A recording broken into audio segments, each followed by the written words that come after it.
नमस्कार दोस्तों, रेलवे की पाठशाला पे आपका स्वागत है। दोस्तों यहाँ पर रेलवे ने एक नोटिस डाला है।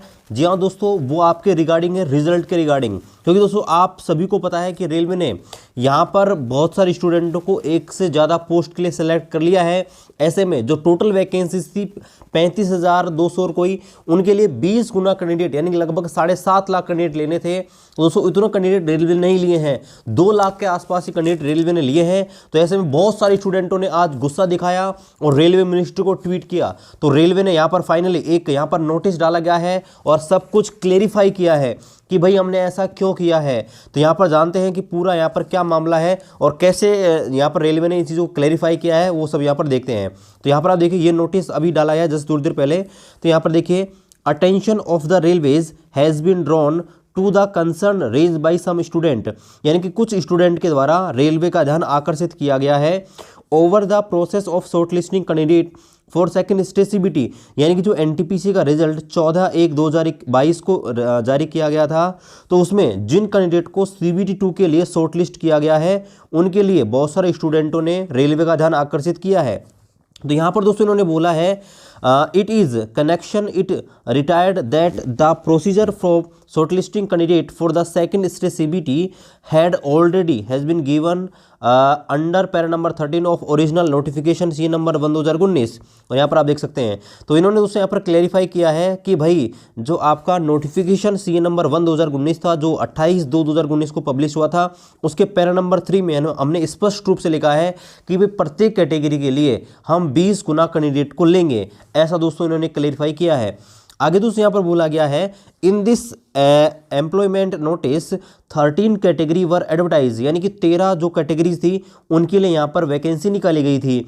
आगे यहाँ पर बोला गया है, जिनमें दोस्तों open to graduate and 6 of the for under graduate, इनमें से 6 जो कैटेगरी थी वो आपके अंडर ग्रेजुएट यानी कि 12th पास के लिए थी, और आपके उनमें से 13 जो कैटेगरी की थी वो आपके ग्रेजुएशन वालों के लिए थी। तो यहाँ पर बोला गया है कि these 13 categories were segregated into 5 groups, यानी कि इन्हें जो आपके जो टोटल 13 जो आपके कैटेगरी थी उनको हमने 7वें वेतन आयोग यानी कि 7th सीपीसी जो है उसके पे स्केल के आधार पर लेवल 2, लेवल 3, लेवल 4, 5, 6 इनमें कैटेगराइज किया था। And The stage-wise procedure of recruitment for the each category has already been indicated in clarify para number 13.6 of CN। और हमने पहले बोला गया था कि भाई इनका स्टेट वाइज जो आपका पेपर होगा यानी कि CBT 2 होगा, वो दोस्तों आपके यहाँ पर जो आपके पे स्केल है इसके आधार पर होगा। यानी कि किसी को यहाँ पर 5 पेपर भी देने पड़ेंगे जो यहाँ पर कट ऑफ पार किया है। तो और वो ऑलरेडी हमने 13.6 जो नोटिफिकेशन था उसमें क्लैरिफाई किया है। Every candidate was free to opt all or any of this 13 category subject to the condition of the eligibility. हमने सभी कैंडिडेट को यहाँ पर मौका दिया था, है ना, वो फ्री थे कि 13 कैटेगरी में से वो सारी भी चुन सकते थे और कुछ कैटेगरी थे उनको भी चुन सकते थे, जो भी उनकी एलिजिबिलिटी उसके आधार पर। फिर भी while the first stage CBT was common, क्योंकि पहला जो स्टेज था CBT 1 कॉमन था, और वो भी हमने 13.2 में पहले ही बता दिया गया है कि भाई जो CBT 1 है वो यहाँ पर कॉमन होगा और CBT 2 होगा वो आपके लेवल के हिसाब से अलग अलग होगा। और यहाँ पर देखिए, according to all post falling within the same pay level with have common second stage CBT, और इसी कारण से जो पोस्ट सेम पे ग्रेड में आ रही है उनके लिए एक ही सेकंड स्टेज CBT होगा। Therefore, if a candidate is eligible and has opted for more than one level, she will have to appear in the corresponding second stage CBT।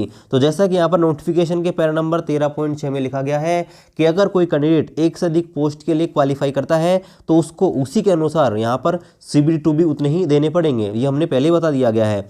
अब यहाँ पर आप देखेंगे, it is also brought to the attention of the candidate. इसके अलावा यहाँ पर जो कैंडिडेट हैं उनका ध्यान यहाँ पर आकर्षित करना चाहेंगे कि as per provision the number of candidate to be call for NTPC second stage CBT exam is only 10 time of the number of approved vacancies. और यहाँ पर बोला गया है कि हम आपका ध्यान आकर्षित करना चाहेंगे कि हमने NTPC का सेकंड स्टेज हुआ है उसके लिए केवल 10 गुना कैंडिडेट ही यहाँ पर लिए गए हैं। उन्होंने बोला गया है this number of 10 time of the number of vacancies was increased to 20 times the number of vacancies.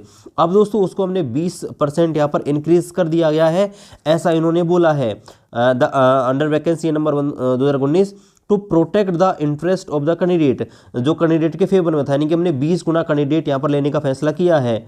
When short listing is done across level and ensuring meritorious candidate are not denied an opportunity, hence to cover a responsible number of the candidate for the second stage CBT, the number of candidate to be shortlisted has been kept 20 time community wise. तो दोस्तों यहाँ पर बोला है कि हमने जो candidate लिए हैं वो 20 गुना ही लिए हैं, लेकिन दोस्तों हमने कम्युनिटी वाइज लिए हैं, यानी कि टोटल वैकेंसी का 20 गुना नहीं लिया है, लेकिन कैटेगरी वाइज हमने 20 गुना लिया है। जैसे मैं आपको डायरेक्टली बताता हूँ, जैसे स्टेशन मास्टर की कोई भर्ती है, मान लीजिए उसमें अगर 1000 वैकेंसी है तो उसका 20 गुना यानी कि हमने 10,000 लिया है ना, मान ली 10,000 लिया है। और गार्ड के लिए मान लो कि 500 वैकेंसीज है तो उनका हमने 20 गुना यानी कि यहाँ पर हमने ये आपका 20,000 हो जाएगा, तो ये 10,000 लिया है।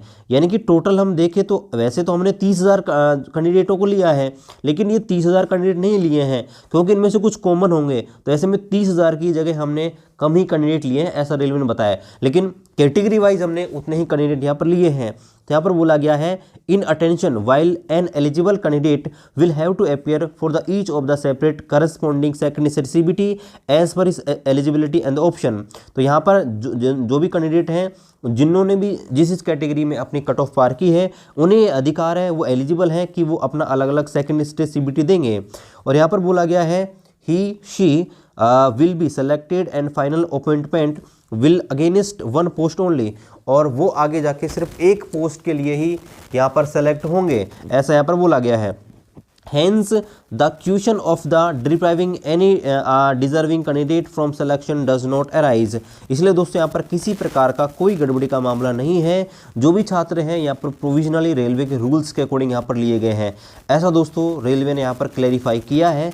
और दोस्तों रिजल्ट भी नोटिफिकेशन के अनुसार तो सही है, लेकिन अगर हम दूसरी तरीके से देखें तो जो टोटल वैकेंसी उनका अगर 20 गुना करते हैं तो दोस्तों कैंडिडेट कम है, लेकिन कैटेगरी वाइज अगर हम देखते हैं तो दोस्तों रिजल्ट बिल्कुल रेलवे ने जो बोला था उसी के अनुसार लिया है। इसके अलावा दोस्तों रेलवे ने अपने ट्विटर हैंडल पर भी यहाँ पर आप देख सकते हैं, ट्विटर हैंडल पर भी एक ट्वीट किया है, और यहाँ पर आप देख सकते हैं कि यह एग्ज़ाम 5 अलग अलग लेवल के लिए है। एक विद्यार्थी एक से ज़्यादा लेवल के लिए आवेदन कर सकता है, और यह बिल्कुल भी संभव है वह एक से अधिक लेवल के लिए भी शॉर्ट लिस्ट किया जाए।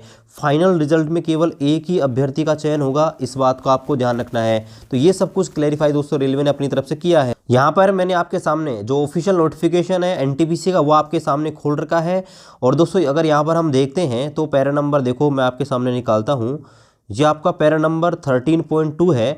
अब यहाँ पर दोस्तों देखो स्पष्ट रूप से क्या लिख रखा है, यहाँ पर आप देख सकते हैं कि separate second stage CBT shall be taken to the each of the 7th CPC, यानी कि प्रत्येक जो अलग अलग जो आपका 7th CPC का जो लेवल है उस हिसाब से अलग अलग यहाँ पर होने वाले हैं सेकंड स्टेज CBT। और यहाँ पर देखो बोला है कि if candidate are eligible for more than one level of 7th CPC as per their education qualification they have to given one common stage CBT and corresponding second stage CBT। यहाँ पर दोस्तों स्पष्ट रूप से बोल रखा है कि भाई एक से ज़्यादा कैटेगरी के लिए भी एलिजिबल हो सकता है। और यहाँ पर भी आप देखेंगे तो यहाँ पर देखिए कि जो कैंडिडेट हैं जिनको हम जो कैंडिडेट हैं जो सेकंड स्टेज CBT के लिए क्वालिफाई किए जाएंगे, तो वो यहाँ पर देखिए यहाँ पर बोल रखा है कि फर्स्ट स्टेज CBT जो है यहाँ पर कॉमन होगा सभी पोस्टों के लिए। और यहाँ पर देखा है कि 10+2 और ग्रेजुएशन दोनों के लिए यहाँ पर होने हैं। और यहाँ पर देखिए total number of candidate to be shortlisted shall be 20 time of the community wise vacancy. दोस्तों यहाँ पर स्पष्ट रूप से ये लाइन उन्होंने लिख रखी है कि भाई हम कम्युनिटी वाइज 20 गुना लेंगे, ना कि दोस्तों ये लिख रखा है कि टोटल पोस्ट का 20 गुना लेंगे। इसलिए दोस्तों हम रेलवे को इसके लिए क्या बोल सकते हैं, क्योंकि दोस्तों इन्होंने लिखा है भी कम्युनिटी वाइज हम 20 गुना लेंगे, और रिजल्ट भी उसी अनुसार इन्होंने दोस्तों यहाँ पर बोला है। और यहाँ पर यह भी लिख रखा है कि टोटल 20 गुना कैंडिडेट यहाँ पर लिए जाएंगे। और यहाँ पर बोल रखा है कि RRBS CBT 1 जो है वो यहाँ पर डिपेंड करता है उनकी चॉइस के ऊपर। और दोस्तों रेलवे को अधिकार भी है कि वो इंक्रीज़ और डिक्रीज़ भी कर सकता है कि कितने गुना कैंडिडेट यहाँ पर बुलाने हैं। तो यहाँ पर देखिए दोस्तों क्लियरफाई है कि भाई जितनी कैटेगरी वाइज जो पोस्ट थी उनके अनुसार ही कैंडिडेट्स को यहाँ पर बुलाया गया है। तो यहाँ पर आप देख सकते हैं जैसे इस कैटेगरी में जितनी पोस्ट थी उसके लिए बुलाया गया है, इसके लिए जितनी थी उनके लिए 20 गुना। लेकिन कोई कैंडिडेट एक से अधिक बार सेलेक्ट हो गया तो वो भी गिनी में काउंट हो गया। बस दोस्तों ये प्रॉब्लम यही है। बाकी दोस्तों अब क्या कह सकते हैं, बाकी क्या आपका ओपिनियन है वो आप हमें शेयर कर सकते हैं। बाकी दोस्तों रेलवे ने सब कुछ क्लेरिफाई कर दिया है कि भाई ये तो स्टूडेंटों का अधिकार है कि वो एक से अधिक पोस्ट के लिए यहाँ पर सेलेक्ट हो जाए। लेकिन दोस्तों मेरे भी कुछ यहाँ पर सजेशन है रेलवे को, वो ये है कि भाई आपको फाइनल में सिर्फ एक सीट के लिए एक कैंडिडेट तो चाहिए, तो फिर आप क्यों नहीं जो कैंडिडेट है उनको और अधिक कैंडिडेट को मौका क्यों ना दिया जाए CBT 2 के लिए, है ना। CBT 2 के लिए अधिक लोगों को मौका क्यों नहीं दिया जाना चाहिए भाई। 7 लाख कैंडिडेट हैं, 7 लाख कैंडिडेट को आप ले लीजिए। बहुत सारे स्टूडेंट हैं वो बेचारे परेशान हैं और उनकी भी आशाएं हैं कि वो CBT 2 में ज़्यादा मेहनत कर सकते हैं, क्योंकि जब ये क्वालिफाइंग नेचर का जब स्टूडेंट सुनते हैं ना तो इतनी मेहनत नहीं करते हैं कि भाई क्वालिफाई तो करना है इसको, है ना, क्वालिफाई करना है। तो ऐसे में बहुत सारे स्टूडेंट इतनी मेहनत नहीं किए थे। बाकी दोस्तों ये तो रेलवे के ऊपर ही है कि क्या कुछ होगा। आपका क्या राय है आप हमें कमेंट कर सकते हैं। मिलते हैं आपसे अगली वीडियो में, तब तक